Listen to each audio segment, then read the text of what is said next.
Plans on the way to align Nigeria's census budget with current financial realities.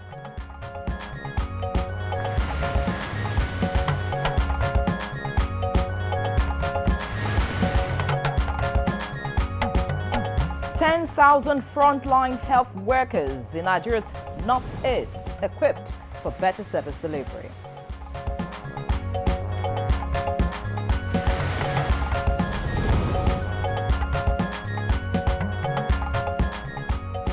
Governor Lucky Aiyedatiwa sworn in as 7th Governor of Ondo State.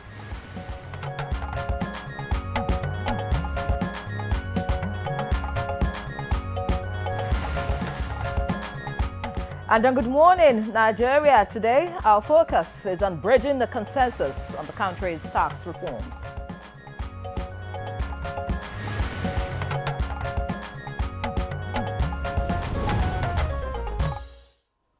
Well, Yenre, for years, Nigeria's tax system has practically been on autopilot. Same rules, same processes. In fact, some say the current attempt at tax reform is an overhaul of the sector through the proposed 2024 tax reform bills. Well said, Victor. Now, the bills which have scaled through second reading at both chambers of the National Assembly are generating debates across the country, triggering a public hearing by the Senate and the House of Representatives. Well, the tax bills are expected to usher in serious reforms that will promote fairness as well as address inefficiencies in the country's tax systems. An issue generating the most debate in all this is the expected change in how much value-added tax should be. Yeah, the popular VAT, and how it should be shared across, board, talking about the subnationals. The proposal on value-added tax was rejected by the Nigeria Governors Forum, though they agreed to the new tax reform bills. Well, the bills propose the allocation of 60% based on derivation, which most persons say favors states with higher contributions, though they believe it will widen regional disparities. But others insist that local economies will be empowered, burdens lifted on low-income earners, as well as small businesses. So, this tax reform process has also revealed that only 30% of Nigerians pay their taxes. Are you one of them? Definitely, because mine is from source. Okay. You'll recall that this came from no less a person than President of the Senate. Well, the tax reform bill so far covered the following areas: redistribution of VAT revenues, VAT exemptions for essentials, tax relief for low-income earners, incentives for small businesses, and reduction of multiple taxation. So it does appear that states that rely heavily on federal allocations may have a tough time when these bills become law. But several persons are also worried about bureaucratic delays that could affect implementation. There are also concerns that there may be economic pressures on larger entities like multinationals, as well as public distrust on the way these funds generated will be deployed. And so on Good Morning Nigeria today, we will attempt to bridge a consensus on issues surrounding the tax reform process. We have some guests who will join us shortly. Welcome to Good Morning Nigeria. I am Victor Azu. Yeah, well, Victor, a lot of people say that the tax reform bills happens to be the most debated so far in Nigeria's history. Well, that's the way to go. That's the way to go. Yes, maybe not the most, because you have to take stock. There have been other very heated debates on some other issues, but this is something we should encourage as a nation so that things are thought over and over. You talk through them before you arrive at a decision. Just imagine the bills where human beings still be feeling so much heat. Well, what do you think? That's what it should be. All right. Anyways, so it's going to be a heated discussion. Of course, you want to stay put. I'm Ian Ray John. You're welcome to Good Morning Nigeria. We're reaching you live on the network service of the NTA. This is Africa's largest TV network. In the course of the program, we'll bring you newspaper review. Then Chukwudi Okoli Ugbaja will join us. But for now, let's have the morning news. We've got Zenret Digmun as our guide. Looking like the sky this morning. Zenret, good morning to you. Good morning, Ian Ray and Victor, and here is the morning news. President Bola Tinubu has congratulated Ondo State Governor Lucky Aiyedatiwa on his fresh term in office. Governor Aiyedatiwa, who succeeded former Governor Rotimi Akeredolu, was sworn in at Akure, the capital of Ondo State. In a statement by Special Advisor to the President on Information and Strategy, Bayo Onanuga, President Tinubu urged him to use his overwhelming mandate to serve the good people of the state and build on the legacy of his illustrious predecessor, the late Governor Rotimi Akeredolu, by expanding economic opportunities, reducing poverty, improving security, and providing critical infrastructure. Now, the trial of the former governor of Kogi State, Yaya Bello, has commenced before the Federal High Court, Abuja Division. Yaya Bello is being prosecuted by the Economic and Financial Crimes Commission for alleged fraud in the alleged financial crimes matter before the Federal High Court in Abuja. Yaya Bello and 3 others are standing trial on allegations bordering on fraud and money laundering. They are facing 19-count charge preferred against them by EFCC. President Bola Tinubu says he will not relent on his administration's goal of empowering youths through viable endeavors, especially digital economy. The president reiterated his commitment at the presentation of report from members of Senior Executive Course 46 of the National Institute for Policy and Strategic Studies, NIPS. Administration, we set the priority since we started to empower our youths. We are not going to relent on that. We need the collaborative efforts of everybody here. Nigeria is taking a step closer to conducting a new national population and housing census with biometric and digital components. The indication emerged as President Bola Tinubu met with officials of the National Population Commission who came to brief him at the State House. The president said he would set up a committee to align the census budget to government's present financial realities. He suggested that the National Identity Management Commission must be part of the review. He reiterated his commitment to ensuring accurate and reliable figures from the national census to strengthen development planning and improve Nigerians' living conditions through more efficient social security. President Tinubu noted that government incentives such as sale and distribution of fertilizers could be easily improved with the more reliable data and demographics. The Renewed Hope Initiative has again put tools in the hands of frontline health workers with the presentation of another set of 10,000 medical kits, this time to midwives in northwest states. Nigeria's First Lady Oluremi Tinubu made the presentation in Kaduna to kickstart her 2-day working visit to the state. And Senate is advancing closer to reforming Nigeria's tax system with a public hearing on 4 major tax bills. The public engagement provides a platform for stakeholders to understand and contribute to the proposed laws aimed at boosting revenue generation and streamlining tax administration in Nigeria. And that's it on the news for now. Good Morning Nigeria continues with Victor and Ian Ray after this break.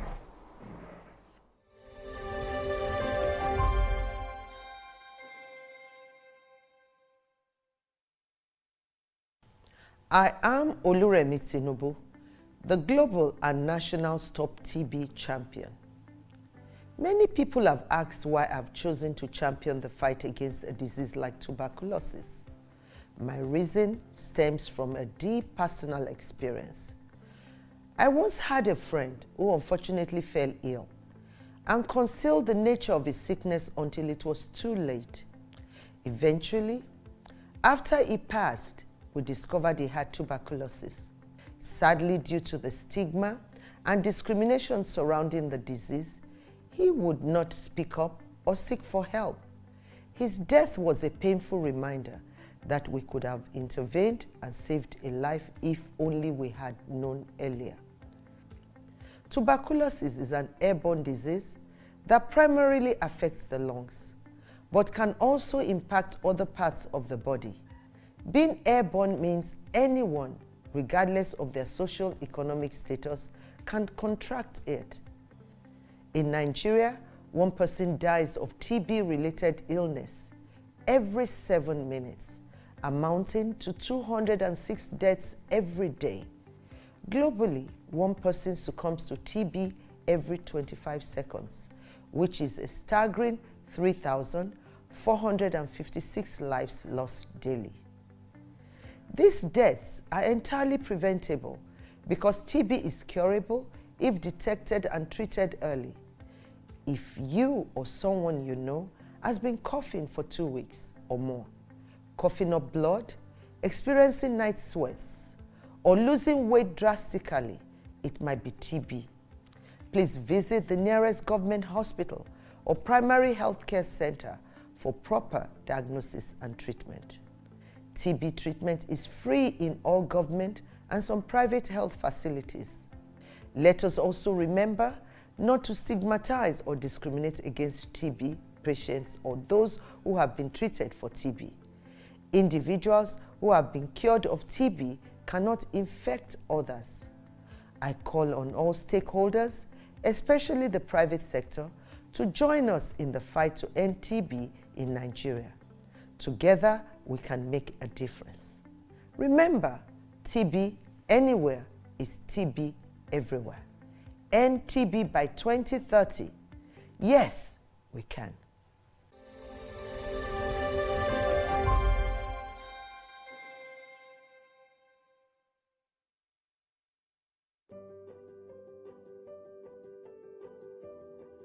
Have you heard the news? The federal government of Nigeria, through its direct benefit transfer program, has started the disbursement of 75,000 naira per household in 3 installments of 25,000, 25,000, 25,000 naira. Each recipient must have a validated national identification number, NIN, to receive the payment on behalf of their household members. To benefit, your household must be in the National Social Register of Poor and Vulnerable Households in Nigeria. The federal government's direct benefit transfer program is helping to reduce the effect of suffering while promoting financial and economic inclusion for the poor and vulnerable population in Nigeria. Sunana Safiya Ismail, ni daga Gwagwalada Area Council a karkashin Giri. Ina da yara 7 da mijina.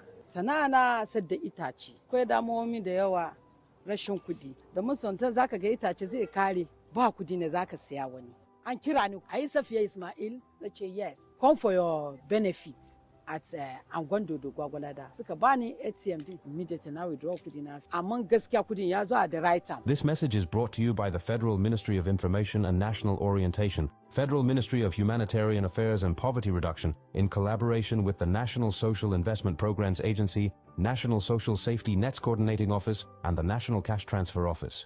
The National Institute of Construction Technology and Management, a federal polytechnic located in Uromi, Edo State, is the first of its kind in Nigeria, empowered to give a seamless transition of students from vocational colleges at the secondary level to technical institutions at the tertiary level. The institute currently has 14 programs running in 4 schools to choose from. They include School of Applied Sciences, School of Business and Management Studies, School of Engineering Technology, and School of Environmental Technology. These courses have all been accredited by the National Board for Technical Education, NBTE. The school also has short professional certificate courses for skilled and unskilled artisans willing to upgrade themselves in their chosen fields. Post-UTME screening forms for the 2024-2025 academic session into the institute are out and can be obtained directly from the school at Uromi, Edo State, or online at www.nict.edu.ng. The institute admits candidates for preparatory evening classes. Please call 0706 855 0220 or 0915 955 9939 for more information. NICTM, Technology for Service. No buy am. But But why? No, see, say this big bull bag of rice no get the new big bull holographic seal. Not true. Introducing the Big Bull Holographic Seal Tape, your favorite authentic Big Bull rice, 50 kg and 25 kg. Now with holographic seal tape. This is to ensure you get the premium product from Big Bull Rice. Do not buy if the holographic seal tape is not on the bag or is broken. Big Bull Rice. Tasty rice nourished you. With Nivea Dry Deo, you can keep moving forward in life with confidence. Nivea Dry Deo. Derma 72-hour active protection against sweat and odor with 0% alcohol to prevent irritation. Stay dry and fresh all day long. Skin is for moving forward, Nivea is for skin. Your favorite Nivea Deo, now in a smaller pack size. So hot, Auntie. You'll get used to it. Yes!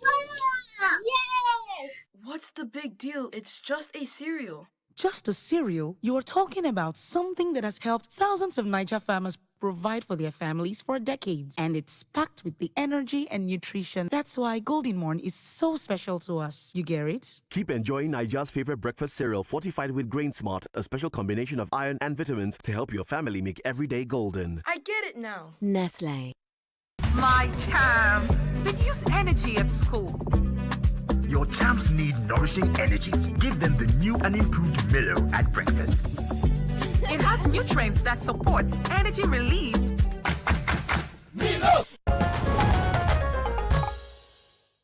Right, plenty to unpack in the dailies today, so let's dive right in.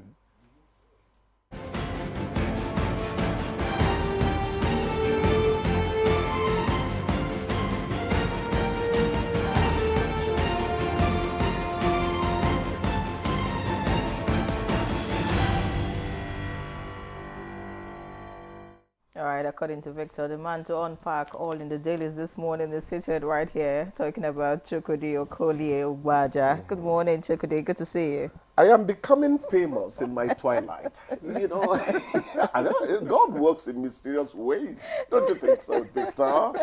Mischievous Victor. God does work in mysterious ways. His wonders to perform. How are you doing? Good morning. All right. Good morning to you. Let's see what the papers have. We'll begin with the blueprint. The blueprint leads with NNPCL, Ramfac, Arewa, think tank, others back tax reform bills. Riders, ACF won 7.5% VAT retained, agri equipment tax scrapped.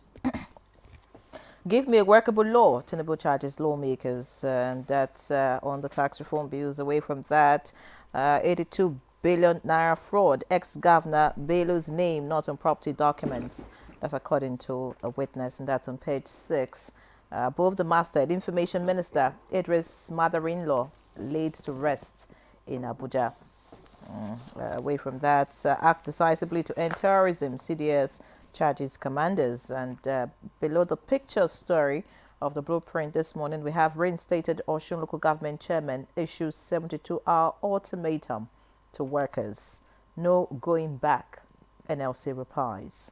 Below that, scrapping TED fund will be catastrophic, Kogi Basti VC warns. That's on page 13.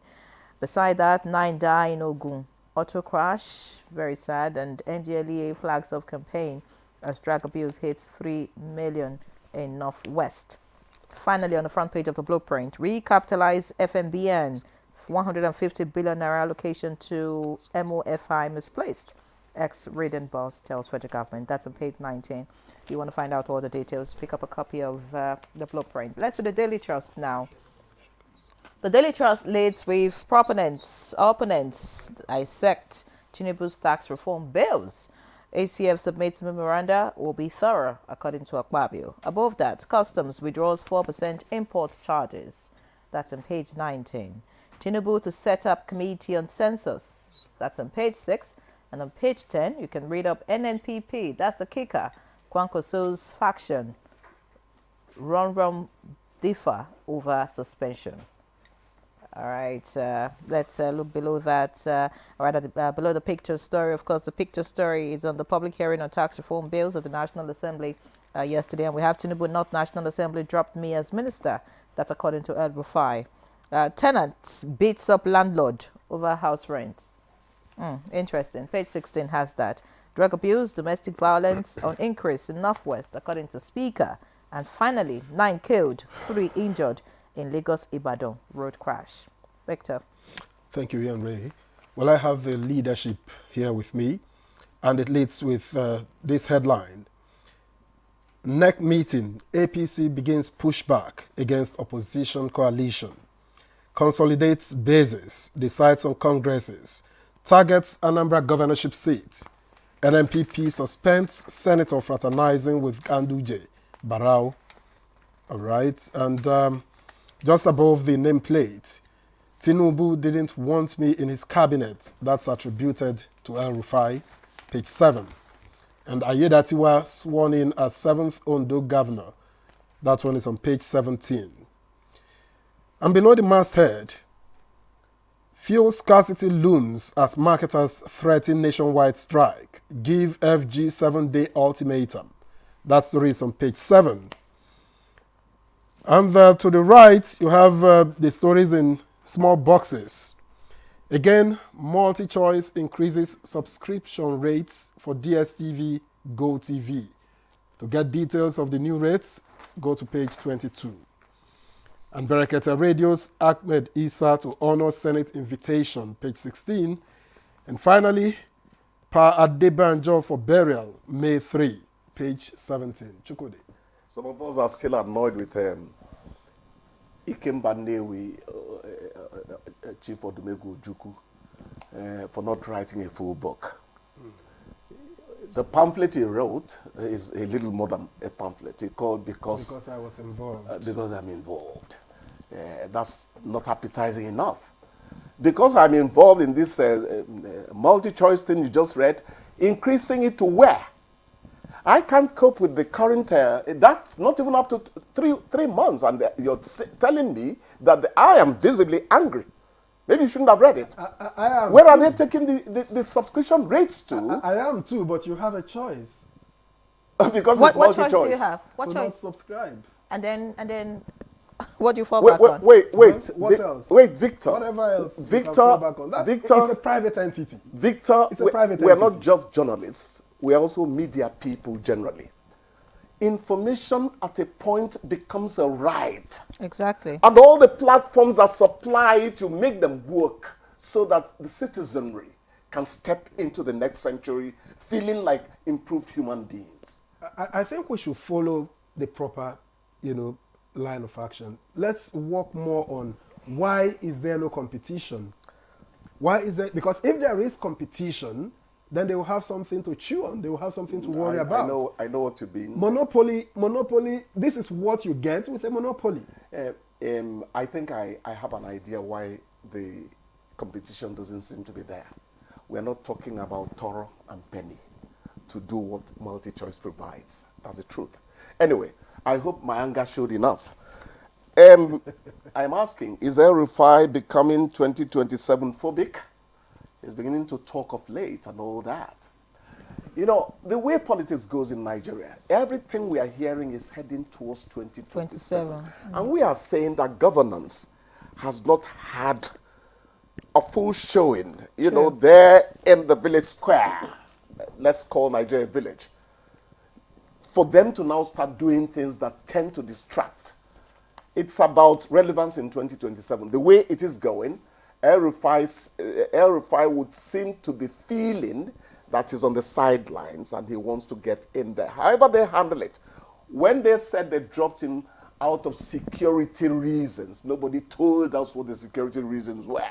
Maybe if they had told us, we would say, hey, you should go beyond dropping him. I'm not saying anything that impugns the character of El Rufai. I'm saying all the options that would have been laid on the table so that we know who is transparent and who isn't among those who lead us. It's just that government tends to give you half-truths about certain things. Maybe not deliberately. Maybe it's their method of work. It's not very effective in terms of giving Nyere, Victor, Chukwudi a right over choosing who comes next. The citizenry must be freed up to make their decisions. That's what I think. So Tinubu didn't want me in his cabinet. Let them rule over that within the political circles. What fuel scarcity are they talking about looming again? Don't mind them. I think we have finally delivered a straight punch to the belly of artificial want, which Nigeria suffers from in many facets of its life. I think that we have enough fuel now to go through anything. Marketers know that competition has become the name of the game. That strike they are planning is not going to last long because they're now trying to survive. You walk just half a kilometer, you see 5 naira difference at filling stations now. Who says economic models don't work in this country? Well, I actually skipped a tiny, a story in a tiny strip here, which reads, Dangote refinery meets 60% of domestic demand. Yes. So I know that's somewhere where you are driving, what you are driving at. Mm-hmm. So if we have, and that's what competition also does. Yes. Same for the pay-view sector. It's the same. Do you know the beauty of the Dangote refinery and Nigerians? Dangote can't say, my options are so many, I don't sell to Nigerians at all. This bride of Africa is the first bride in the world. The Nigerian consumer base is simply dizzying for anybody who wants to invest. So it is all going to be good, on and on if we are not too ambitious about tomorrow getting better than yesterday. Let's take it one day at a time. I think we are stabilizing this country gradually. All right, talking about stabilizing the country, having the right data as regards the number of people in this country, talking about census is very important.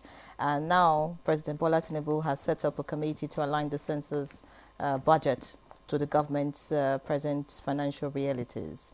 A lot of people are saying that we hope this time around the census will just hold once and for all, because a report says that over 291.5 billion naira has been spent so far in a bid to conduct, another census in this country. I mean, we just hope that this new committee and the new talk, meets reality. We're not trying to prejudice whatever President Ahmed Bola Tinubu is about to do. But we would, as journalists, say, I hope it's not another round of a job for the boys and all that. There are too many leaks in our system. When you give us a census, the first thing we ask is, are final figures going to be credible? And you just mentioned something that is very important. Once and for all, if we had antenatal clinics that worked, if we had a database that worked, where you could easily go to a clinic, know who was born at 12 noon today, you add him or her to the whatever, so that decreases the need for you to do the routine 5-year, I think it's more than 7 years now. Did you say 7? We can do a lot better. It's been ages. Nigeria I'm not sure Yere has seen any census. Don't say that. Don't say that. Let men just drop their greed. We're too greedy as a people. It's not right. I want money, but may I not get money I don't need? It's one of my prayers. Yes. Okay, well, census is important. Now, talking about money you don't need, are the landlords asking for too much money? Another story. Let Victor go and beat up his landlord. Are you sure I have one? Somebody is already beating a landlord at the moment. So he has beaten me to it. Did you hear him? Are you sure I have one? This little boy already has a house. How dare you? So you're a landlord yourself. Fantastic. I'm an authority. I like that. May God prosper us so that we come into our own early in life. All it takes is planning, really. Much of the money I wasted could have built me a 2-bedroom bungalow maybe 4 years ago. Teach your children money sense in time. Reorganize the way Nigerians look at prosperity in life. It's not somebody give me honey, oh God, it doesn't work that way. It is planning. Respect Toro, respect Penny. Some of us didn't respect Toro and Penny. How you are now? Let's how you are on this bar with you for today. To go do your penny picking. He wants to kick me out. I don't care. I've said what I've said already. Just to allow you time to do your penny picking. Thank you so much. We'll return for the conversation just after this break. Please don't go away. Nigeria, ready to breathe cleaner air and save money? Let's talk about gas. Drive with CNG, the smart, cost-effective choice. Fill up for less and travel further. Save money, save the planet. Switch to LPG for cooking. It's cleaner, healthier, and better for environment. Say goodbye to smoke and eye problems. Do you know Nigeria is a gas nation ranked 9th globally with over 209 trillion cubic feet of gas reserve? Gas isn't just for cooking and driving. It powers industries too. Cleaner, cheaper, and more efficient. And the best part, conversion centers are popping up everywhere. It's never been easier to switch to gas. Join the cleaner energy revolution. Choose LPG for cooking and CNG for your vehicles. Clean energy for brighter future. This message is brought to you by the Office of the Honorable Minister of State for Petroleum Resources, Gas, supported by the Nigeria Midstream and Downstream Petroleum Regulatory Authority, NMDPRA. My champs, they use energy at school. Your champs need nourishing energy. Give them the new and improved Milo at breakfast. It has nutrients that support energy release. If you want to become something, become a child again. Why be a patient? If you must worry, then worry about winning. Why worry about germs? When you come home, bring tales and stories. Why bring in germs? Shield your families from germs. When Dettol is a part of every household bucket, then you and your family can stay protected from up to 100 illness-causing germs. Everyday use of Dettol keeps my loved ones protected.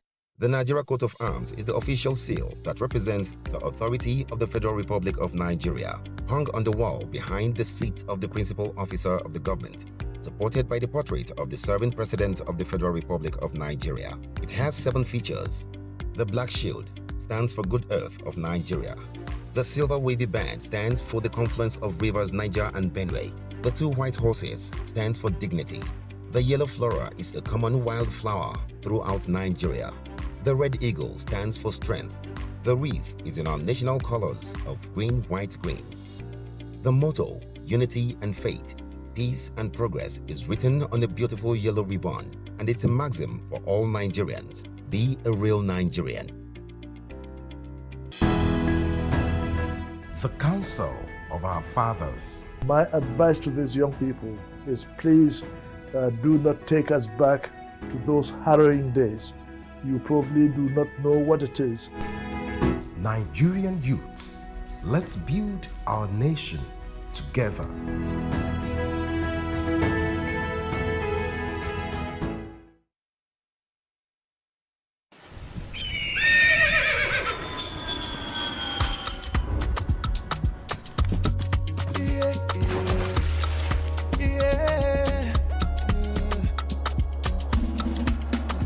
From the Atlantic across the savannah to the Sahara, we rise, a land of the free, we know they tire.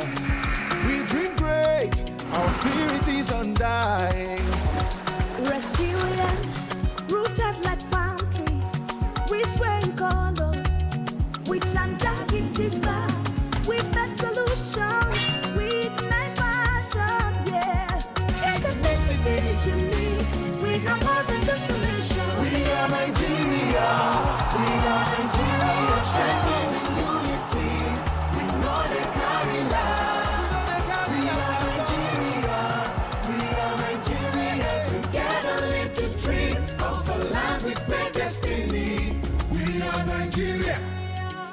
I am the real Nigerian. Brought to you by the National Orientation Agency, NOA.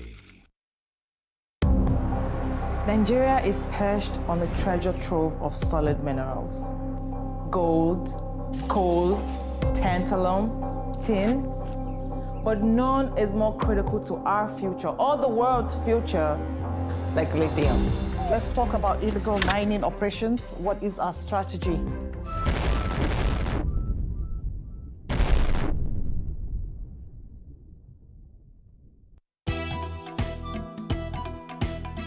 Welcome to Silver Oasis. Silver Oasis, a TV series dedicated to aging and older persons in Nigeria. Be part of this series and discover the transformative programs crafted to give a new lease of life to our senior citizens, courtesy of the National Senior Citizen Center. The National Senior Citizen Center is the oasis for the senior citizens. For thought-provoking discussions on aging, geriatric social care, and issues that matter most to our senior citizens. Silver Oasis. Silver Oasis. Silver Oasis. Tune in to Silver Oasis on the network service of the NGA every Saturday at 10:05 p.m. Silver Oasis, improving the quality of lives of senior citizens.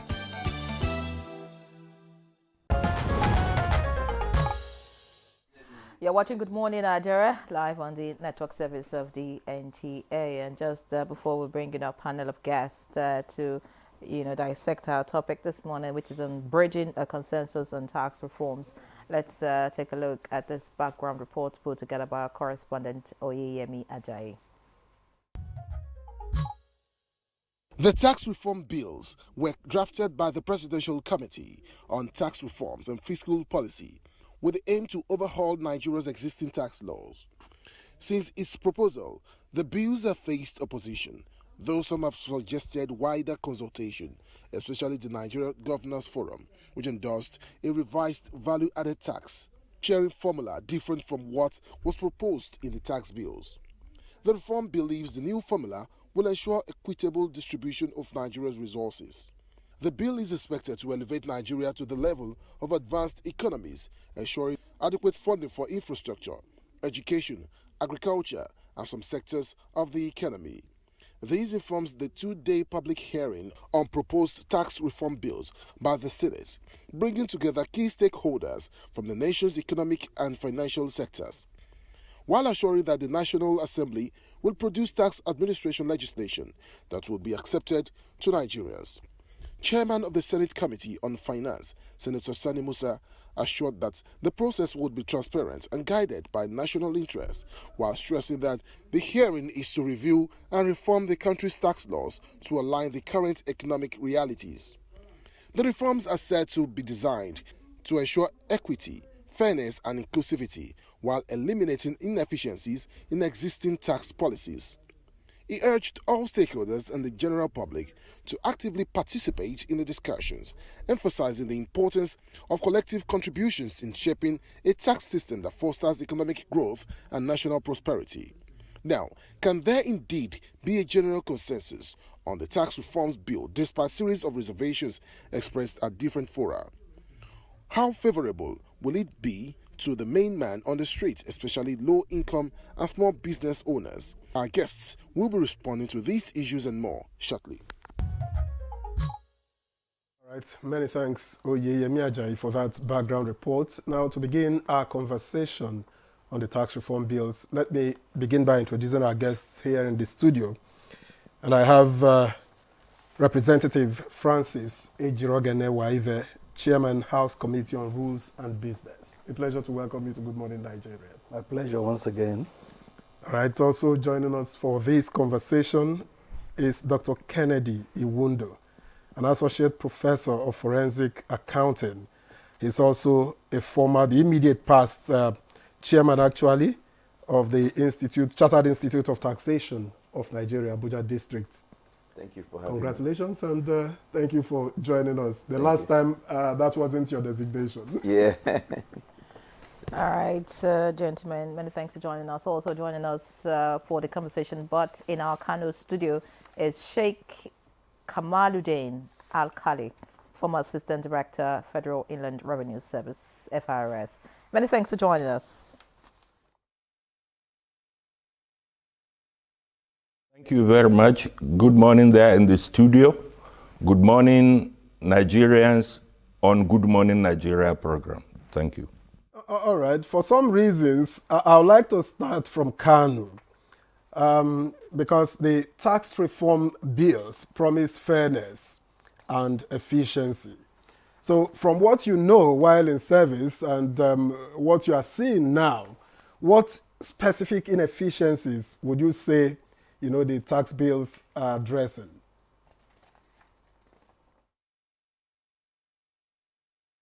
There are many. We will mention some.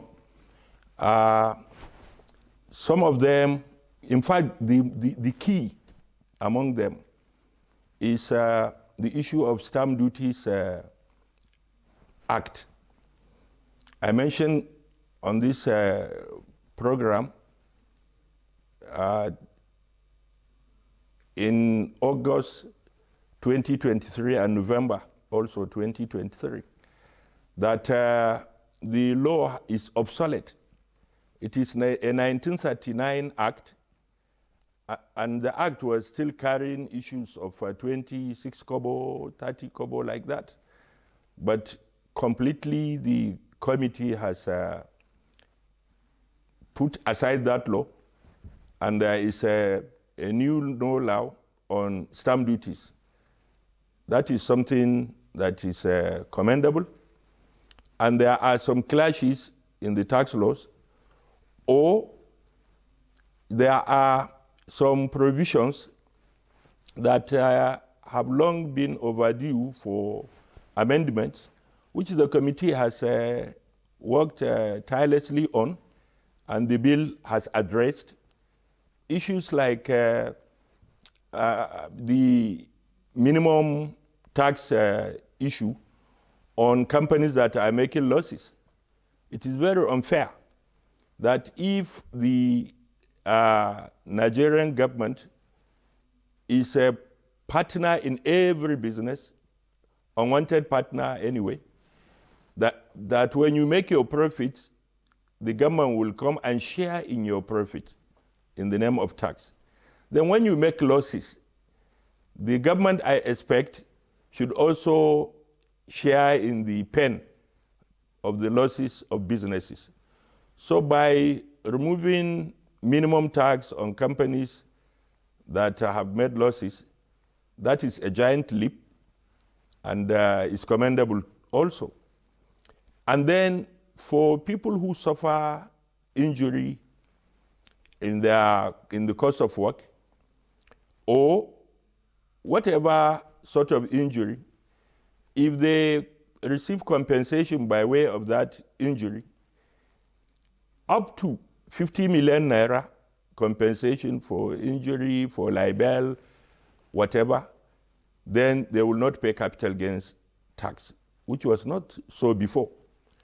And when you look at even the issue of minimum tax, no, not minimum tax, personal income taxation, currently anybody that is earning up to 300,000 naira per annum will pay 7% as personal income tax.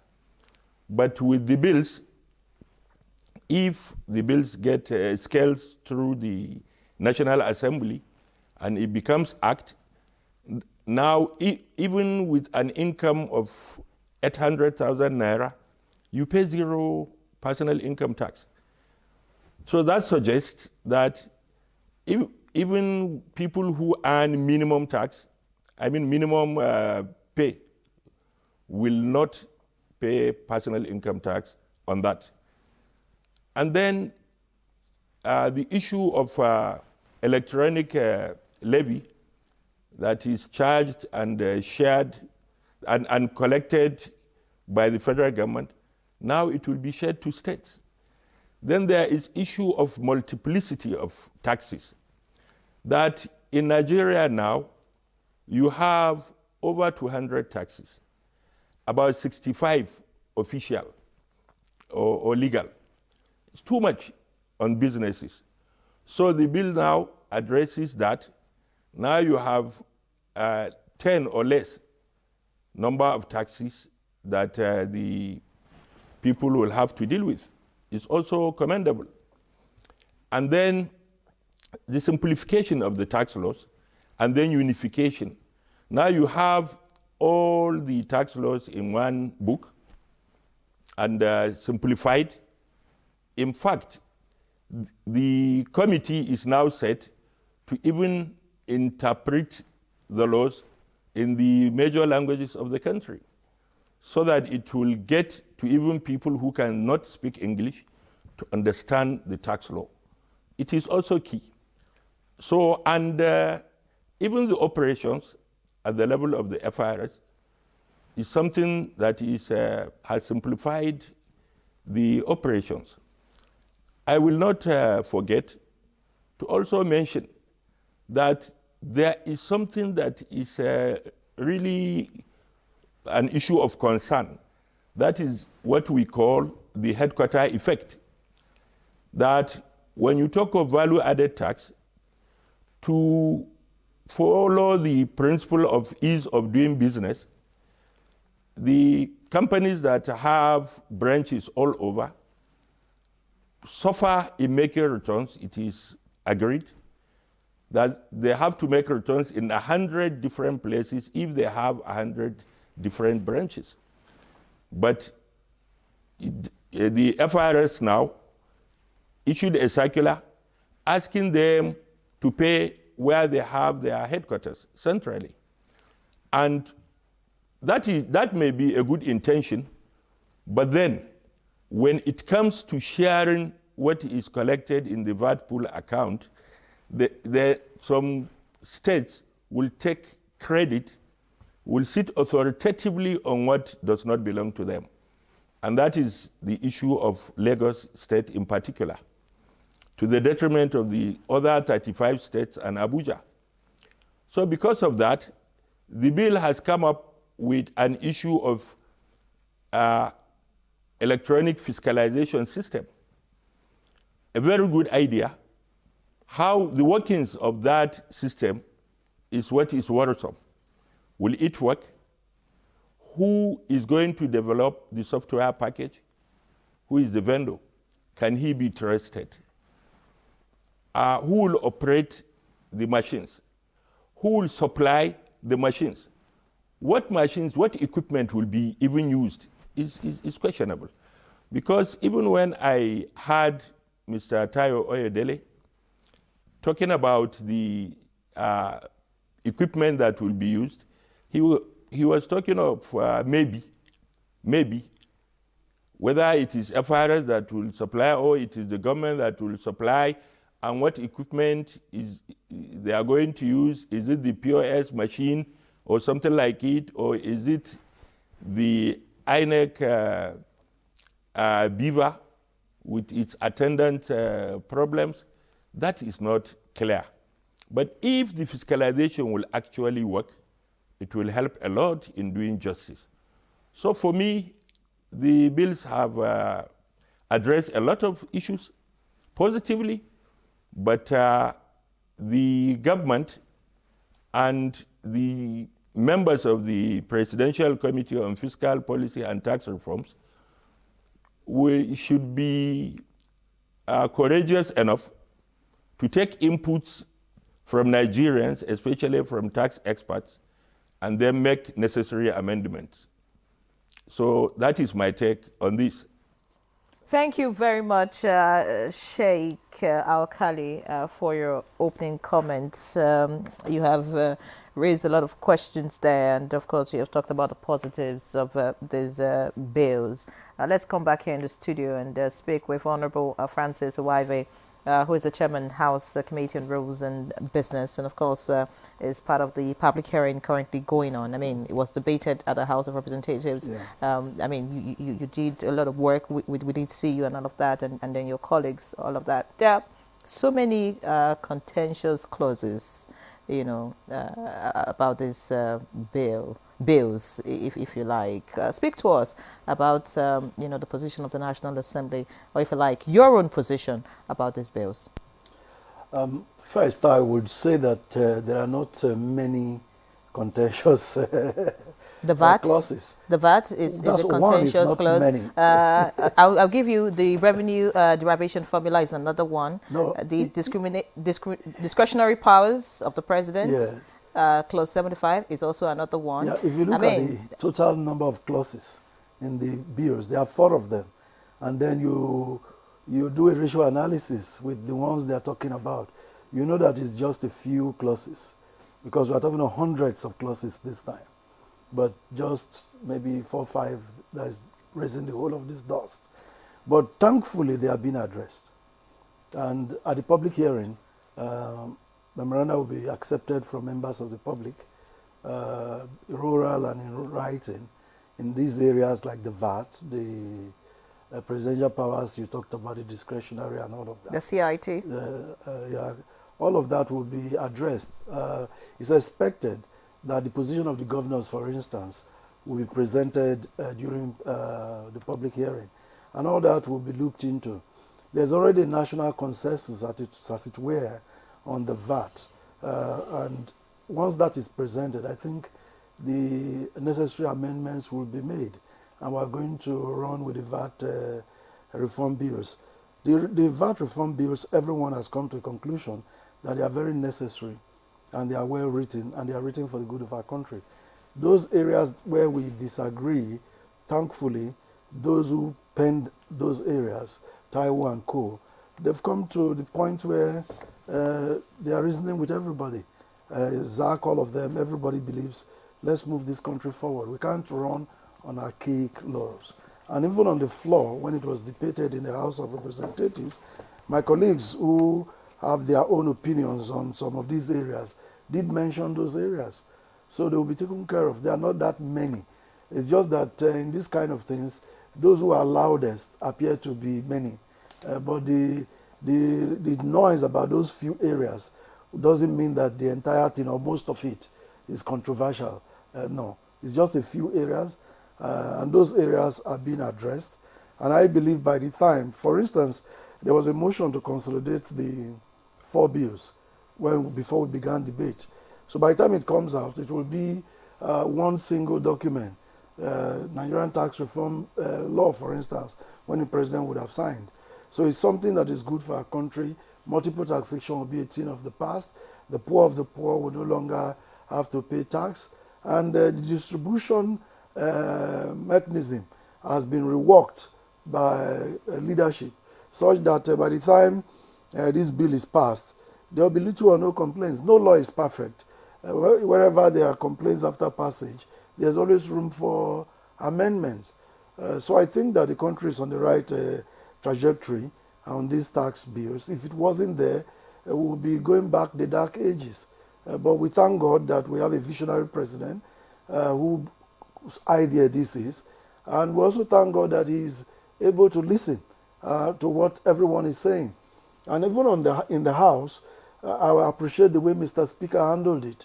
There was state by state caucus meetings that he attended to ask their opinion. Then there were regional caucus meetings. There were zonal caucus meetings. He wasn't imposing anything. What is your opinion? What do you think? Or somebody will say, my governor doesn't want it. All right, let's call your governor. What are the issues? And by the time we did second reading, there was already a consensus that we're going to pass this for second reading, but with this proviso that these areas of concern will be dealt with. And we passed it, and now public hearing is beginning this week, and you can be sure that justice will be done, and the Nigerian economy will be better for it. Would you say, I'm a bit worried, of course, I've heard that before, but you've also alluded to the fact that, well, it's, let's just let this go. We'll do the main talking when it is time for public hearing. In time past, you've seen the House of Representatives not particularly dealing very well with issues that are contentious. It often degenerates, it snowballs into something bigger than the way we are talking about it now. So are we expecting a seamless hearing, knowing that, anyway, you will still have to come to the House to do the final passage? Are we expecting a seamless public hearing process and perhaps final passage of this bill? Sure, because the period of the debate of the second reading, that is where emotions usually, rise. When people are speaking for and against the bill, when people are looking at the merits and the merit of any bill, that's when emotions rise. And Mr. Speaker, the Right Honorable Tajuddin Abbas, he has handled this very differently. He could have, just thrown the bill there and put the question, and whether the ayes or nays have it ruled the way he wants to rule, and then some people walk out. But this leadership is very different. The first thing he did was to ensure that rules on business, that we made copies available for every member of parliament, 360. So you had electronic copies, you had printed copies. And by the time he invited Zach and Taiwo to come and give us further talk on this, he printed copies again for everybody. He mandated my committee to do that. So it's been engaging, and you'll find the way the second reading went. Now the public hearing, they're going to listen to everybody who has something to say, and their thoughts will be taken into consideration. By the time the Committee of Finance, who is handling this, bring back their report, it will be laid, my committee will now list for presentation. It will now come to Committee of the Whole to discuss it, clause by clause. At that time, we are no longer looking at merits and demerits. At that stage, they would have incorporated all of these things we are talking about. So what members will be watching out for instance, is when we get to the VAT area, what is now coming as the report. How is it couched? Is it still the original thing, or what came out through the public hearing, has it been properly incorporated? Now, when we get to that stage, it's clause by clause. That's a clause is something that will become, when it becomes an act, that's a section. But this time, not yet an act, it's a clause. So at this stage, you now read a clause and ask members to respond. So if they are okay, the show is carried, it's okay. But if they are not okay, somebody will say objection. That clause, it ought to be this percentage. Why is it that? This is what we want. So it's going to be a mild, clause by clause is usually a milder thing rather than a debate that is heated. I think we have passed the stage of heat. Where we are now, the thing will sail through peacefully and smoothly in the House of Representatives. I can tell you that. All right. If you say that we've passed the stage of heat, Honorable Waive, trying to follow the public hearings, you hear different groups, with their own opinion about, whatever concerns them. For example, Nasima has come out to talk about the tax on the free trade zones. Different groups are talking about VAT. The other groups are talking about, some states are talking about the revenue derivation formula. I mean, so if we're really past the heat, I'm just thinking it means that there's already a decision as regards how what I'm trying to say is that at this public hearing is a collation of the views of the members of the public. Public hearing is an opportunity for members of the public to have a say in lawmaking. So everybody who wants to say anything there is free and will be heard. Your opinions will be collated. Nobody will be shut down. So how would decisions be reached? Based on the opinions of those who come up for the public hearing? When the committee eventually is writing their report, they will take it again clause by clause. What is the opinion of Nigerians vis-a-vis the original provision? In most cases, on most of these provisions, it will go smooth, smooth. But when it comes to things, the contentious part, that's when they will become, here we are.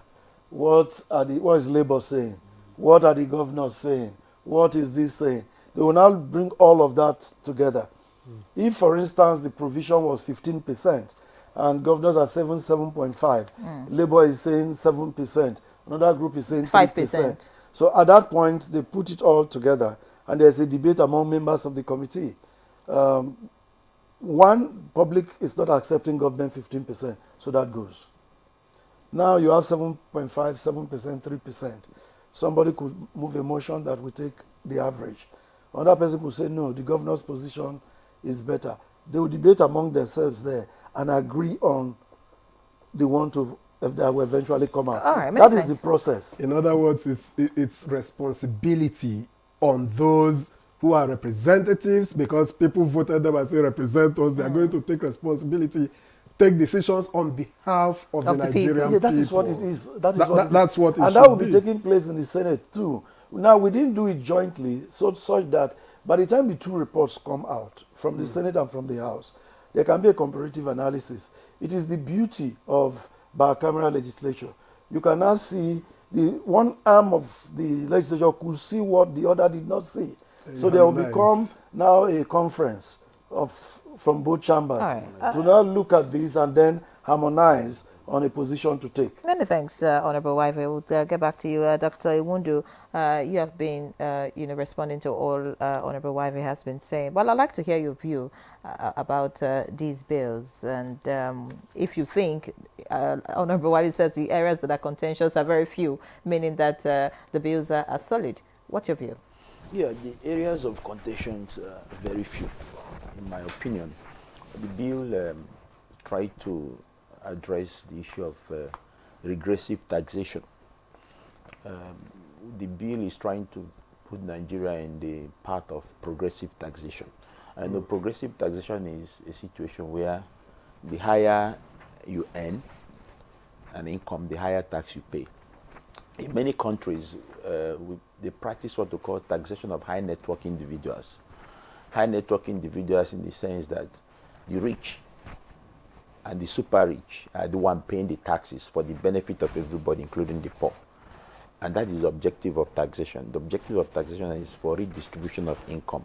You get taxes from the rich in the society for the benefit of the poor. That's why I say taxation is a physical tool used for redistribution of income and wealth.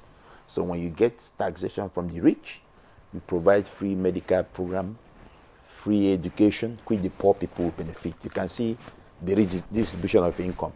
So the current tax reform bill is trying to address that.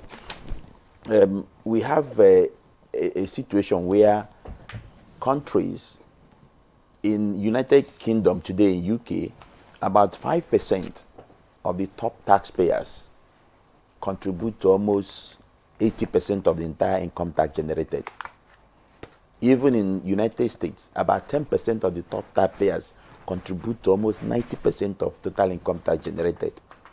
Even in South Africa here, 1% of top taxpayers contribute to almost 90% of income tax generated. So they are implementing taxation of high net worth individuals.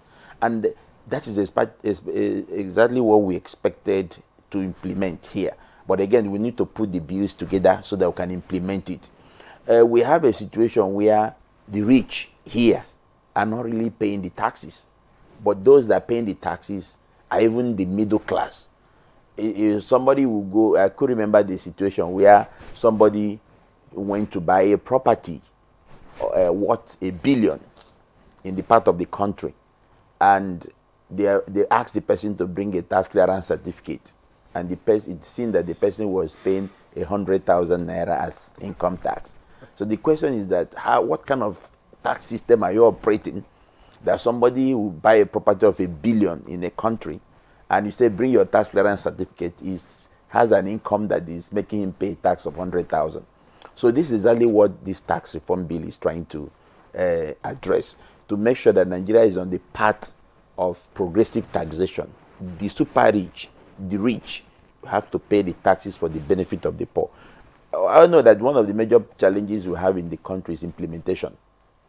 We have super laws, bills are moving, acts are coming out, but again, implementation is a major problem, because sometimes when it comes to implementation, those who are supposed to implement it, would they have the lever?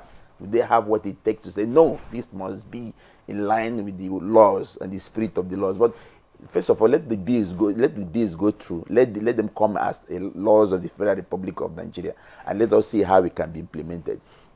So that is one of the interesting aspects of the bill, to put Nigeria in the path of progressive taxation. Under the under contentious area is still VAT. VAT is contentious in two ways. You know, the committee proposed the rate move from 7.5% to 10%, from 10% to 12.5%, and 12.5% to 15%. Yeah. The governors are the view that no, we can't increase the rate now. Let us keep it at 7.5%. And yesterday, when I was in the Senate Committee for Public Hearing, majority of the memorandum is still saying keep the VAT rate at 7.5%. Most of the submissions are still saying keep the VAT rate. And my position is that the VAT rate should be at 7.5% for now, because one is federal government is trying to achieve a single-digit inflation. That is the aim. The federal government will say we want to achieve a single-digit inflation. So if you want to achieve a single-digit inflation, you don't engage in expansionary fiscal policy, where you start increasing the VAT rate. And again, the ideology that VAT rate has to be increased for VAT revenue to be increased is not true. You can employ tools to increase the VAT revenue without increasing the rate. There's a lot of leakages. I'll give you an example. Around 2013, when I was in the United States, as I lodged in a hotel, as I was paying for the bill, hotel bill, the sales tax was instantly deducted and remitted to the government instantly. From you, in addition, or from? No, yes, they have to collect the sales tax from me. So as they are collecting it, it is instantly remitted before the receipt to be generated to me. So you can see there is a system where you don't allow the person who collects the VAT to keep it and decide to choose how much you're going to pay to government. Or when to pay. Exactly, when to pay. It is an instant thing. So when you put systems in places, you can, this VAT you are generating can even generate times 3. If you are generating 1 trillion, you can even generate 3 trillion. Because you know why this looks a bit like what we've always gone through. A lot of people hold the view that laws have never been the problem of Nigeria. There are laws. I'm sure, for instance, that the existing laws did not say only 30% of Nigerians will pay tax. How did we arrive at that? Yenre asked me this morning if I pay tax. I've always worked for government, so mine is taken instantly. You said it is redistribution of wealth. Yes. So who pays? And I'm beginning to, in fact, I was asking, I said, what's the percentage of civil servants? I hope it's not only civil servants that are paying the taxes, you know. But how do we get to, at the end of the day, we could go through all of this if we don't devise a means of implementation that works, that will give us close to 100 or even 100% of collection, then it's an effort in futility. Exactly, because the bills are okay. The laws need to be there, but our major problem in Nigeria has been implementation. I've been able to say some ideas to government agencies, but again, especially the revenue authorities, it's about implementation. How do you get people to start paying taxes? Because the majority of Nigerians are not paying taxes, especially those in the informal sector. Those in the formal sector, organized private sectors are paying taxes. You are working in the bank or in NTA or in AIT, and they are paying you salary and deducting your pay and remitting it. But what of our brothers and sisters who are in the market, who are doing their businesses? Are they paying taxes? That's the question. Now, we have what we call institutional mechanism to combat tax evasion and tax avoidance. And what is this institutional mechanism? You put in place things that people will demand, and when they are demanding for it, ask them, where is evidence of the taxes you have paid? For example, your driving license expired, and you are approaching the VIO for driving license. Let's see the evidence of tax you have paid. Your vehicle license expired. You want to go for international passport. You want to get loans from the bank. There's institutional mechanisms. There's no how you will go to a point or the other. Or even in immigration, you want to get your international passport, they will ask you, where is evidence of your tax clearance certificate? Or evidence of the tax paid? Are we really implementing it? I could remember when FCT IRS gave a circular to VIO, to road safety, to all agencies of government. This is in the law that anybody coming for these services must show that the person is paying tax. But the question is, are those agencies really implementing it? Are they really implementing it? So it's more of increasing, widening the tax net, exactly. The tax net to exactly. Get more people so to pay. We have to go beyond the laws. The laws are good, they need to be in place, because one thing about taxation is that without a law, there is no tax. Before you tax people, you must put in place the legal framework before you can tax people. All right. Many thanks, Dr. Imudu. We'll get back to you. Let's quickly get to Kamaluddin Alkali now, Sheikh Alkali. Sheikh, listening to you earlier, and of course listening to our guests right here in the studio, that these bills are very solid and the contentious areas are very minute, and if you like, may not affect the overall outcome if it's eventually passed. But I would like to ask you about the revenue derivation formula. That's talking about the sections 22 and 77 of the Tax Administration Bill, which proposes a new VAT sharing formula of 10% to the federal government, 55% to the states, and 35% to the local government areas. Now, this section also proposes for the distribution of 60% of the VAT revenue standing to the credit of the states and local governments based on derivation. Now, if the proposal, in these bills is not eventually assented to, if there's a switch to what the different voices are calling for. With these bills still meets its aim eventually, will it still be the much needed, if you like, tax reform that would, shape our country for the better?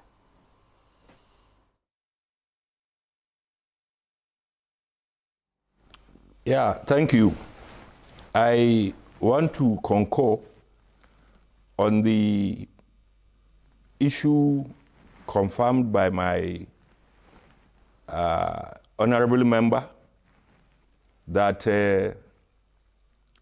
the contentious issues are few, because you have a situation where you have about 451 sections in the bills, about 400 pages, and then less than 5% of what you have is contentious. So we thank God for that, and the committee did a very good job. But if they claim perfection, they are playing God. So they should listen to people. Now, on the sharing formula, it was 50%, the horizontal sharing formula that is between or among states and local governments was or is currently 50% based on equality, 30% based on population, and then 20% based on derivation. Now, the proposal in the bill is that 60% should go on derivation, and then they were silent on the remaining 40%, presumably 20% population, 20% equality.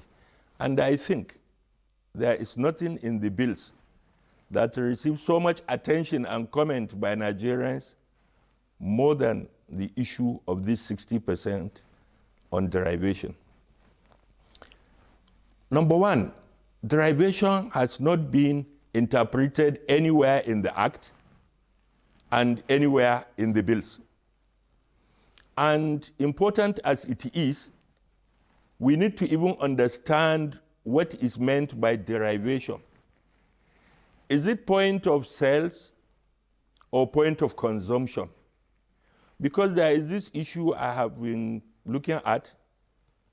On one side, you say VAT is a consumption tax. On another side, you say it is multi-stage, inclusive of production stage and the distribution stages. So there should be clear-cut definition of what we mean by derivation. And for me, ordinarily, derivation is based on the principle of attribution. I am not against it in principle. The only challenge is the implementation, as Dr. Iwundu has been saying, implementation. How can we be able to use the fiscalization to achieve what we want to achieve? For me, if that issue continues, the headquarter effect may remain, and the widely suspected hidden agenda will continue to be on the minds of people, that it will make some states richer than others in terms of VAT allocation. Because what we have now, that has been attested to by Mr. Tayo and even Mr. Zaks, is that Lagos, Port Harcourt, or let me say Rivers State and Abuja are taking what does not belong to them. My concern, how are we going to apply the issue of this fiscal, electronic fiscal system. But for me, if the position of the Nigerian governors and the leadership of the presidential committee, as per the communique after their meeting, of making the derivation 30% is adopted by the National Assembly, I think it's very okay.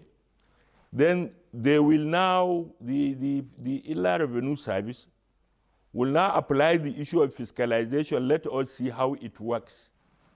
If it works, fine and good, it can be increased. But for now, how I wish it remained at 20% until we see the workings of the fiscalization. Thank you. Sheikh Alkali, thank you very much for your contribution so far. We'll get back to you. Let me get back to Honorable Francis Waive. There is public distrust when it comes to taxation, the way you collect it and how you represent and do all of that. How are the legislators addressing the issues of distrust with these laws? Well, thank you. The issue of distrust is more with the taxman. And you know that many, from history, people don't like taxation. People don't like the taxman, the tax collector in the Bible, and everywhere else is looked down upon as a greedy man who takes from people. But for us lawmakers, we have tried to be very specific while drafting the various percentages of tax applicable. That's the tool that we have to use to ensure that there's no ambiguity in our drafting. Nothing that will be left to the whims and caprices of the definition of any taxman, so that even the payer will be in the know of what he's liable to pay even before he's been assessed to pay. So that's what we're doing. But I must also add that Nigerians need to get educated on how tax operates, and not just get educated, willingly get involved in paying their taxes. The common talk that we are not seeing what the taxes are doing is not good enough, because what we are using to develop our country today does not necessarily come from taxation. It comes from oil exports and other borrowings, other incomes. But we need to increase our income as a country from taxation. And every Nigerian must be willing to pay his or her tax to make sure that the country earns enough to provide social services to our people. When we are finished with this work, it will be available to the public to critique, to look at. In fact, while we are doing the committee consideration from the public hearing, it will be televised as usual. So Nigerians will be able to see how it's going, and they can always make their inputs. But bureaucratic delays are also a very serious concern. Is this in view in terms of addressing it, in the law? You know that tax rules normally from the tax offices, both at the state and the FIRS, there are time limits for you to file your tax returns, pay your tax, and all of that. If we want to make all that part of the law, those regulations, then we're going to have a very bulky document. But the basic ones that are generic, they are there already in the law, that you must file your returns at so and so time for company income tax. All right. Deadline, so to speak. Those are there quite all right. Honorable Waive, in your previous response to Victor's question, talking about distrust, you said that's basically on the shoulders of the taxman. I would like to find out, Section 75 of the proposed tax administration bill gives the president the unlimited power to exempt from income tax any company or class of companies and any profits of any company or class of any companies from any source on any ground that appears to be sufficient. Now, the House of Reps are kicking against this particular section. Is this an issue of distrust? Now, I wouldn't agree that the House of Reps is kicking against it. While the second reading was on, a number of members spoke against that. So it will not be the position of the House, as it were. But all that is being considered during public hearing. By the time the final product comes out, we'll know what will now be the position on that clause. But it's not a question of distrust on Mr. President. It's more a question of trying to ensure that whoever is president of Nigeria is not too powerful. We don't want to have the most powerful president in the world who can tell you the date you will sleep in your house and the date you will not, the day you will not. So we want to reduce those powers. I think that's the concern. It is not because we distrust whoever is president, but power corrupts, and absolute power corrupts absolutely. So you don't want to give absolute power to anybody, no matter how patriotic, no matter how good intentioned the person will be. I think that's the area of concern, not of trust. All right, if you say not of trust, what about Section 141 of this same bill, which grants supremacy of the bill, saying it's, it proposes that the tax bills shall take precedence over any other laws with regards to the administration, assessment, collection, accounting, and enforcement of laws and levies due to the relevant tiers of government. So it's actually a clause that talks about the supremacy of these tax reform laws. The House of Reps also doesn't seem to agree with that clause. No, we agree. I think you're mistaking it somewhere. Before now, the laws on taxation in our country are about 100. Some people say 65 plus. I mean, documented taxation laws. At the local government level, state and federal. What this law is trying to do, the tax reform bills, is to bring all these together. It's like in the petroleum industry before now. There were several laws for for operating in the oil industry. Now we have only one law. They've all been put together into the PIA, Petroleum Industry Act. It's the same thing the Tax Reform Act is becoming. So every other tax law becomes null and void. Obsolete, useless. So this is the grand norm, as it were, as far as taxation is concerned. So this is what it's trying to say, not necessarily trying to demean other laws. Those laws cease to exist the day Mr. President puts pen on paper. All right. Thank you, Honorable Waive. I know Dr. Iwundu is itching to respond to some of the issues raised by Sheikh Alkali, but add to it, how will these reforms impact states that rely heavily on, federal allocations? Okay, thank you. Before I go to that, I want to talk about the derivative principle that has been very contentious. The actors or the proponent of derivative principle want Nigeria to develop fast. I want to say it clearly for Nigerians to hear. The idea of derivative principle is to put this country on the path of development and speed economic activity. When we talk about derivation, people argue that the VAT has to be. People say that the VAT is only a consumption tax. I want to say it in this studio. VAT is not only a consumption tax, it's also a production tax. When you say get 60% of the VAT that is being generated from your area, it will bring competition among the 36 states of the Federation. Every state will be competing to have economic activity, to have productive activity, to have consumptive activity that will give them the VAT.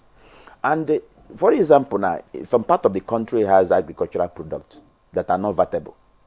Then they are now moving those agricultural products to a particular section of the country where it will be converted to semi or finished goods. Now, when you convert it to semi or finished goods, the state that has done that conversion will collect VAT. So we expect that states that have agricultural products, the governors and the stakeholders can say, can we put up industries?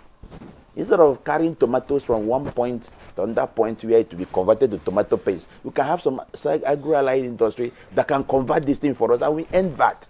So I expected some governors to have embraced this derivative principle, which will help them to industrialize their area, increase production, reduce unemployment, and also drive poverty from the section of the country. So I don't know why people are kicking again. This idea of coming to Abuja to share money cannot take this country to anywhere. Every month, governors come and share money. You seem to agree with, there's, the clauses, or if you like, you seem to be on the part of the tax reform bills, the proposals. Exactly, yes, on that particular derivation. What about Section 59 okay. Of the tax, which proposes a development levy and gradual reduction of funding to TET Fund, NASENI, and NIDA? What's your view on that? In our memorandum yesterday, which you submitted to the Senate, we opposed the idea of not funding the TET Fund at some point, because we are seeing it that if you stop funding the TET Fund will go out of existence. Some of us have traveled around the country, seeing so many universities, polytechnics, and we see virtually there's TET Fund project all over the place. So why are you winding up TET Fund only to move the money to students' loan scheme? As I'm talking to you, America cannot manage their students' loan scheme again. The president today, the president of the United States at some point were trying to forgive some of those loans because they can't pay. And they have even data more than us. So what we are, the memorandum we submitted to Senate yesterday, which we're also going to submit to the House of Representatives. So we want TET Fund to stay. We want TET Fund to stay. Including other agencies, NASENI and other, want them to exist because they have been doing very well. You can find a way of getting funds for students' loan scheme. To be honest, you go to a place like the National Open University of Nigeria, I'm not sure there's any other project that is not TET Fund. Exactly. So what becomes of that kind of university? Exactly. Look at every project is TET Fund. But let's look at our country. Before TET Fund came into being, the Ministry of Education was funded to do all of this. So I'm not saying that TET Fund should go, but I'm trying to say that TET Fund was brought in to cure something. And it's a problem with our country. We must ensure that those who have the primary responsibility carry out those responsibilities so that we don't begin to wait for interventionist agencies before we are able to do what we should ordinarily do.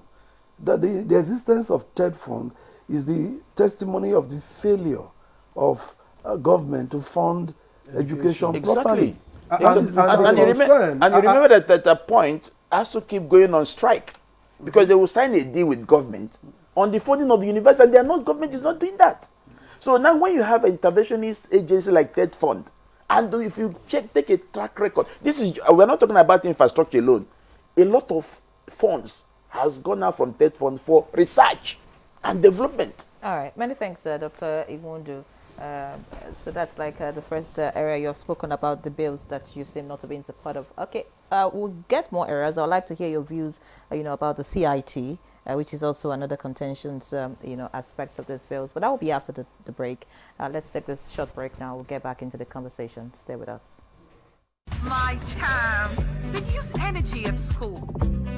Your champs need nourishing energy. Give them the new and improved Milo at breakfast. It has nutrients that support energy release. Our major currency unit is the Naira, while the minor unit is the Kobo.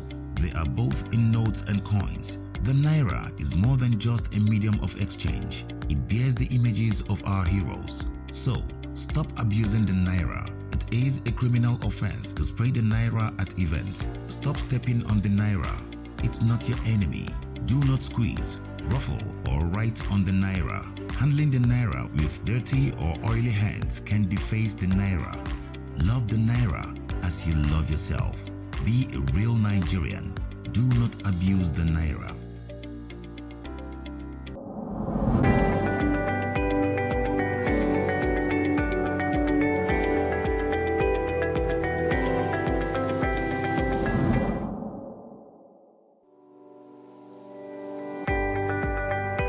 The business environment, to be honest with you, has been extremely hard on most Nigerian women's businesses. And of course, harsh for a number of reasons. There is no way you would increase or move a subsidy and increase the price of fuel that it doesn't have the counter effect.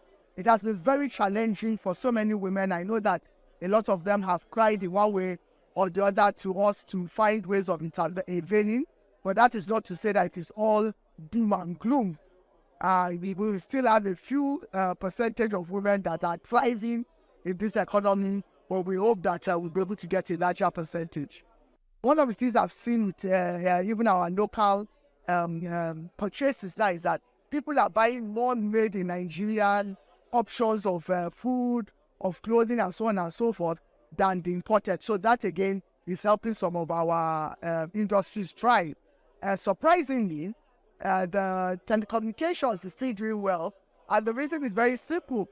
A lot of people are going for online options of skills in terms of training, communications, even remote working. And so you will see that people that provide services around those areas also thrive.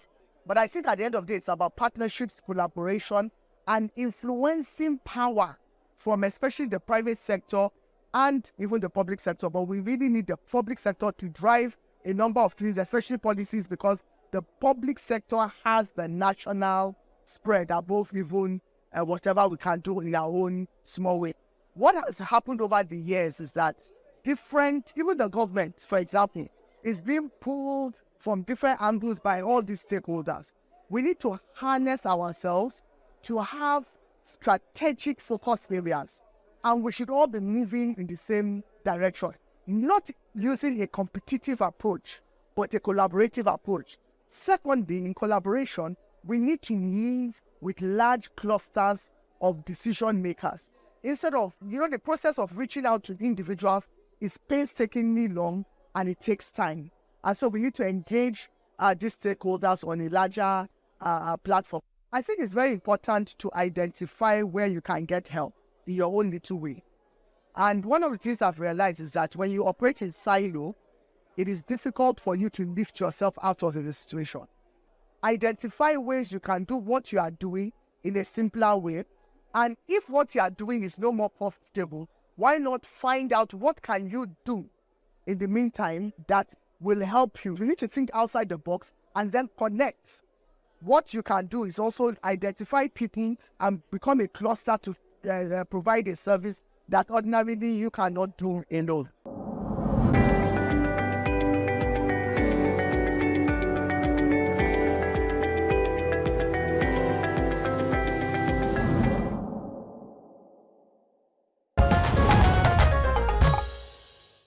All right, welcome back. It's the Good Morning Nigeria Live on the network service of the NTA, and our topic for discussion today is on building a consensus on tax reforms. Of course, the tax reform bills, has been in every segment of society. I mean, if you go on the street, you're on TV, anywhere, it's been a topic of discussion. And of course, that's why we're still talking about it, hoping that a resolution will be reached that all Nigerians will be happy about. Before we went on that break, I mentioned that the company income tax is also another issue.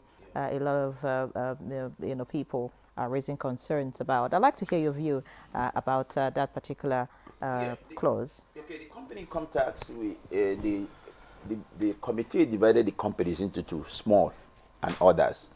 The small companies are those that have turnover of 50 million and below, and the CIT rate is 0. Then if you have a turnover of more than 50 million, you pay CIT of 30%. But it's graduated descending order, where as a point, the CIT will move from 30% to 27.5% to 25%. Now, that is to align with the tax policy or the global tax policy, because taxation stands on a tripod. You have the tax policy, you have the tax legislation, and then the tax legislation, the tax administration, practice, and jurisprudence. What am I trying to say? The tax policy drives tax legislation, and tax legislation now drives the other tripod, which is administration, practice, and jurisprudence. That is court cases. Now, globally, the world is moving away from direct taxation to indirect taxation, meaning that trying to reduce the company income tax and personal income tax rate, reducing their incidence, rather collecting money from indirect taxes, transaction taxes like VAT, stamp duties, withholding tax. So globally, countries are looking at, no, let us collect more money from withholding tax, from stamp duties, from VAT, from sales tax. That's why we should be making money. But issue of company income tax, personal income tax, which are direct taxes, have direct effect on, let us begin to play down on it. I think that's what the committee have done by looking at this tripod of taxation of global tax policy as it affects tax legislation and definitely tax administration. However, the governors in their own memorandum, we are saying both increasing VAT from 7.5 to 10 and also reducing the CIT rate should remain. That is their view. But we are of the view that the reason why we don't want VAT to increase at this point is because we want to federal government to see. Why do you think the governors want the CIT not to be reduced? Don't want the CIT to be reduced? It's a compensating.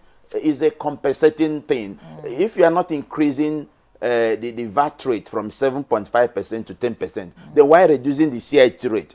Government cannot lose at both ends. So if you are keeping the VAT rate, then you keep the CIT rate. But where you are increasing the VAT rate, I can say, yes, reduce the CIT. It's compensatory in nature. So do you think that, do you see any measure in these bills that takes care of small businesses, that ensure that they truly benefit? Because small businesses, benefit an economy immensely. Yeah. Prior to this bill, remember that what we have right now is companies that have 25 million turnover and below are exempted from tax. I'm a tax practitioner. If your company has 24 million, 23 million, 20 million, I file your returns, you don't pay any tax. You only pay me my professional fees. Now the committee have increased this threshold to 50 million. 50 million means that if you are doing business in Nigeria and your turnover is less than 50 million, you have no tax to pay. So it's a very wonderful thing. It's a very wonderful one. Right. And this turnover threshold, I also want to say it, make it very clear, is when it comes to company income tax, not when you are doing business with business names. There's a difference between business name registration and company, limited liability company. So people now who are doing business name, you can even, if you trade up to even 10 million, 20 million, 30 million business, you still pay your taxes. You can't say the turnover threshold is less than 50 million. Instead, you can go and register a limited liability company, because the amendment of this is under Company Income Tax Act.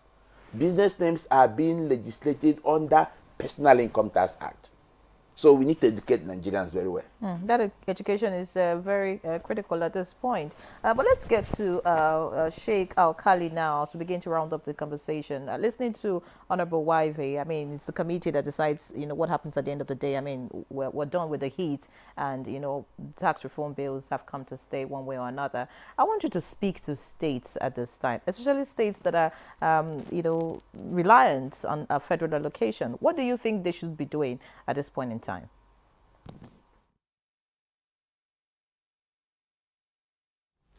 Thank you. Part of what they should do has already been mentioned by Dr. Kenneth Yondu, that along the line, they are only producing raw materials for others to process, that they should go along and start producing also the finished products. That is good and is key, that it is a catalyst for industrialization in these states. But in addition, my take also is that there should be VAT on the raw materials that they produce. Because you cannot say there is no value addition at the level of production. Why would Imo State, for instance, produce granite, and then somebody from Bauchi will go and buy that granite without VAT, and then process into biscuits and maybe refined cooking oil, and then he will put VAT on it, and then VAT will be paid from Bauchi to Federal Land Revenue Service, and it will be recorded that Bauchi State has contributed into the VAT pool account for that month, and then on the day of sharing, Bauchi will take credit. And then Imo, that did the initial value addition, is not recognized. So both ways, that there should be VAT on their raw material, and then they should also use that as a catalyst to start adding value within the state. So that is on that. So many things have been discussed, and I want to have an input on some of them. The issue of the students, the NEL fund, that for me, the honorable member made a point that all these agencies are interventionists, and an intervention should not last forever. But I'm not asking for scraping, I'm against scraping them for now. What I want to suggest is that the NEL fund is a revolving fund. So let there be a seed fund. Let government put a seed fund, which is an initial fund, and then it will continue to circulate among the students. As some return their own, others are collected. So that is that on the issue. Then there is another issue. Not excessive power for the president. There is also excessive power for the chairman of Federal Inland Revenue Service in so many regards. One, that the chairman FIRS is the chairman FIRS, that is the service. Is the chairman Federal Inland Revenue Service Board. Is the chairman technical committee of the board. Is the chairman joint tax board. And the four are in one. So, I mean, that is excessive. My advice on this is let the chairman of the board be a separate person. Not only that the chairman FIRS is the chairman of the board, but that he is the only member of the board that is coming from the service. Since 2007, it is not the committee that, brought about this, but they adopted it. So let them, rather than adopting some of the laws, they should adapt. So let there be a separate chairman. Now, another thing that was discussed was this issue of VAT rate, increase in VAT rate. Me, I'm of the opinion that we should increase the VAT rate, but not on everything. Let there be a segmentation of the items that are attracting VAT based on needs. Because VAT is a tool for government, to use in discouraging or encouraging consumption of certain items. That is a fiscal tool. So we should increase the VAT rate on articles of ostentations, for instance, and other things that government wants to does not want consumption on, like cigarette. If you make VAT on cigarette to be 20%, so be it. If you make the purchase of luxury vehicles to be 50%, so be it. So that way, you will increase the total VAT collection. I also want to talk of the issue of zero rating of some items, like the issue of zero rating agricultural implements. That when you buy a tractor, for instance, you pay VAT on it, and then you claim refund. The chairman of the committee, Tayo, now mentioned himself in one of his television interviews that in his more than 20 years of practice, he was able to get tax refunds only once. What more of a peasant farmer that cannot leave his village to go to Abuja or to go to the city to start fighting for VAT refund? So I suggest let there be exemption, not zero rating. Then there is issue of ambiguity. There are ambiguities that are still in the bills, though they were inherited from the Act. One of the areas is the issue of ecclesiastical, use of ecclesiastical when it comes to exemption, or when it comes to exemption. For me, the word ecclesiastical ordinarily means nothing to me, because Aramaic, Arabic, all these languages, they share so many things in common. You have salam in Arabic, you have shalom in Aramaic, things like that. But for the application area, there could be an issue that when you want to apply strictly, other places of worship will not enjoy that exemption. So let the word be substituted with religious. Then another area I'm looking at is the area of family taxation. I agree fully with Mr. Tayo that this issue is not talking of inheritance tax, but that is not how many people see it. So if people are seeing it different, let us rephrase that.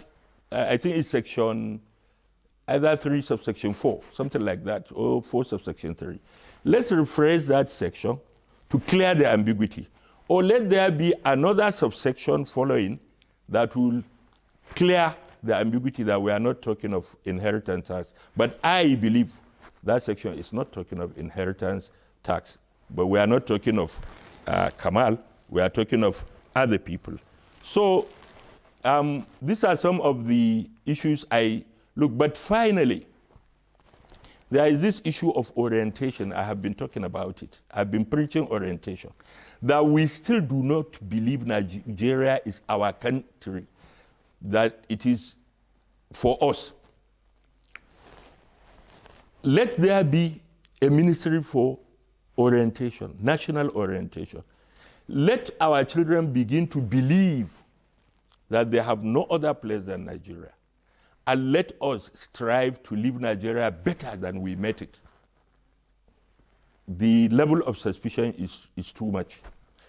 Not only that, let there be enough sensitization for people to know that paying tax is a civic responsibility and that taxation is the only permanent substitute to oil. It is the only sustainable means of financing government expenditure, and that it has come to stay. It has been there from the beginning. It will be there to the end. That let's change our tax-paying culture. And then the issue surrounding. Thank you very much. You've raised a lot of issues that we won't even have the time to get responses to. But we thank you very much for all the issues you have raised, even from the beginning. Let me quickly do one last trip to Honorable Francis Waive, and I'm talking implementation still. Yeah. Does the law have, it's not a law yet, the bills, are there provisions for measures against, say, states or individuals who do not pay their taxes as it should be, if they don't, when it becomes law, that is? Of course, every law comes with punishment for, enforceable, for anyone who breaks the law. So, of course, there are such provisions for enforcement of the law. The FRS has the powers conferred on it by the bills when they become law to enforce the law, and every law enforcement powers of government will definitely be used. So there are adequate provisions for all of that. All right. If you were a prophet, I know you're a member of the House of Reps, but what's your prediction? What do you see happening in the coming days as regards these bills? By the way, I'm a prophet also. Honestly. Okay, so maybe I saw the supernatural. I've as a pastor and as a prophet, So coming into politics was a way of bringing a bit of that.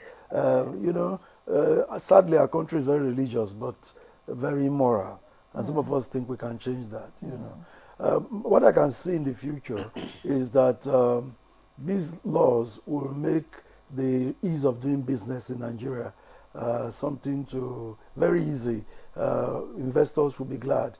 They have one port of call, there's one law, there's no multiplicity anymore. So it's good for business. Multiple taxation will be wiped away. And the poor of the poor will be free from the burden of taxation. So it's a good law, and I'm looking forward to it reviving our economy. I'm looking forward to a situation where the standard of living would even rise because of the implementation of these laws. All right, Dr. Iwundu, you have a prophet seated by you, so maybe by extension. Politician.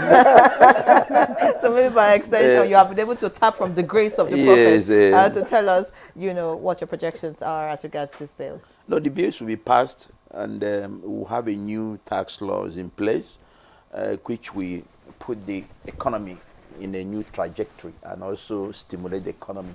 The only thing we need to hammer once these bills are passed into law and the president signs is that there must be effective implementation.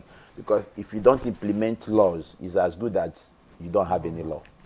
A law is not implemented is as good as not having a law. All right, I would like to hear from Sheikh Al-Khali as we round up the conversation. Sheikh, your final thoughts on the program this morning.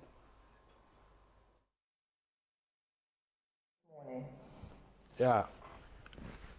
For me, the bills have gone far, and that the National Assembly should do the needful.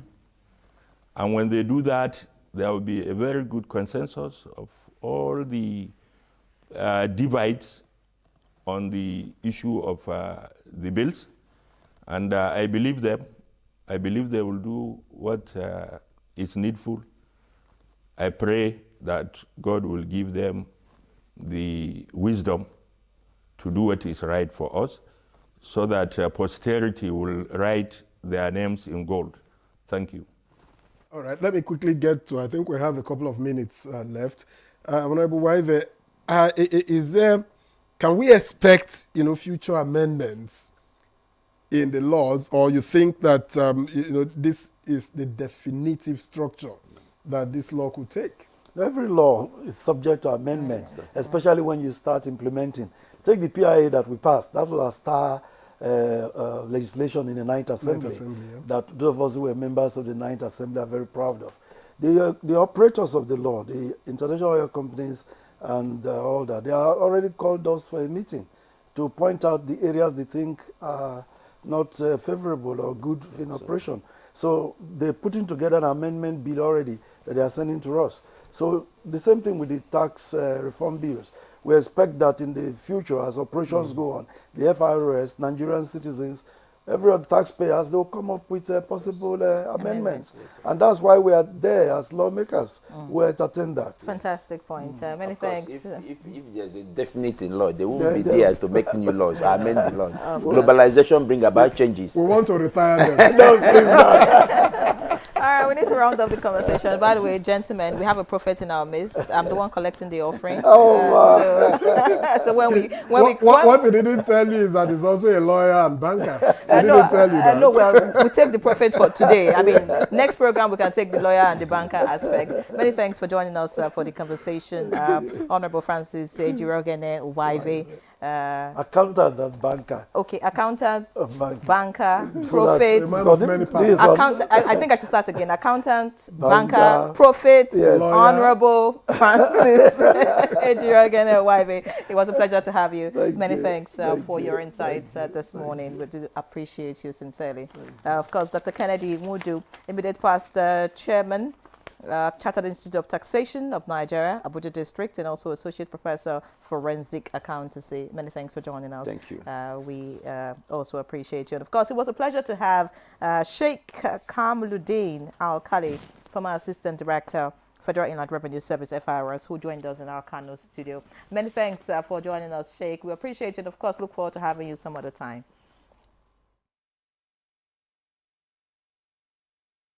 Thank you. So that's our program on Good Morning Nigeria this Tuesday. I'm Yenwei John. Join us again tomorrow and remain tuned to the NTA. And I am Victor Azo. I thank you also for joining us. We'll see you again tomorrow. Enjoy your day.